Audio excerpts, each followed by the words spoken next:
We don't want a return to austerity, so we've got to hold them to account. They said there'd be no return to austerity. The winter fuel payments cut is a version of austerity. So they're implementing Tory agendas through these fiscal rules, which I think was an unwise decision to stick to the fiscal commitments that the Tories set down. Because if you have Tory financial rules, you're going to get Tory policies delivered.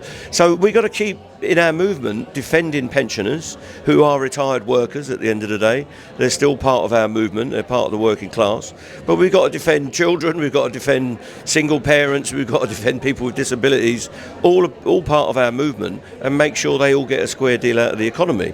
So, but that's a permanent campaign. It's not one season. But on the winter fuel payment, do you think that policy was cruel? A lot of people who we've been speaking to sort of on the streets of Liverpool today have said, yeah, it's a very cruel thing for the Labour Party to be doing. Well, I think it's really surprising that they took that option. It came like a bolt from the blue to many Labour MPs, to many people in this movement. Many Labour Party members weren't sitting at home thinking, I wonder what they'll do. They'll cut the heating payments to pensioners. So I do think it's going to turn out to be cruel, because many people are seriously stressed out about that, and some people will have to make very horrible choices about how they spend their pittance, if you like. So I don't know why they've done that. There is a lot of other things they could have done, even on a tight budget. So that's what they need to think about, how they're going to mitigate the effects of that policy, to make them mitigate the worst of what they're doing. Last year at Labour conference, you told our colleagues that if Labour were to get into power, things for workers would be better, but they still wouldn't be great. It's not going to be perfect, but nothing is perfect. And if people are that naive that they think political activity just produces results like a recipe, if you follow it and you're going to get the government you want, then they need to think again about their activism and what the nature of the struggle is. So yes, it will be better under Labour, but it won't be great. Would you say that's the same assessment as now? Yeah, they'll definitely be better. It'll be an improvement, but it's not ideal. But I say you don't make the perfect the enemy of the good. So it's good that we're going to get a new deal for workers. It's good that they've already brought in the public ownership of passenger rail, but it's not perfect. But it's a struggle. You've got to keep campaigning. So I regard these things as instalments. We'll get a version of the new deal for workers. It's not going to be the best thing since sliced bread, but it'll be better than what the Tories would have done, which would have made things worse.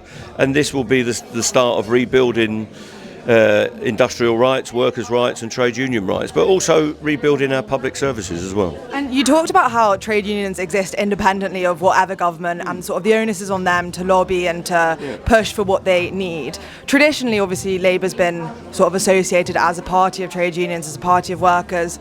Do you think it's still a welcome place for people involved in trade unions?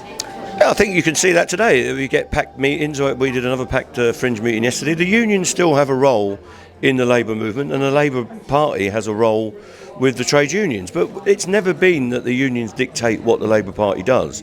They influence, they provide funding, and they provide presence, if you like.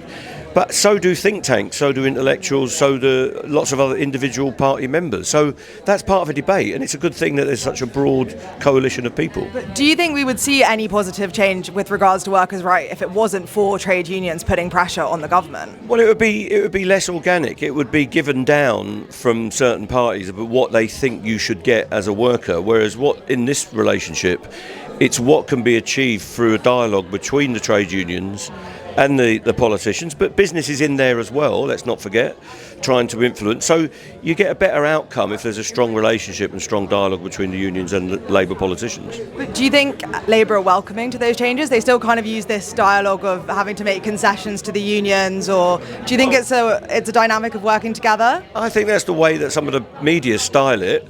We meet face-to-face, one-to-one with secretaries of state and other ministers and other politicians and civil servants. So we do have a real influence, but it's not us dictating, I go in, here's my 6 demands. If I don't get 5.5 of them, I'm going to have a tantrum, because other people are doing that to them as well.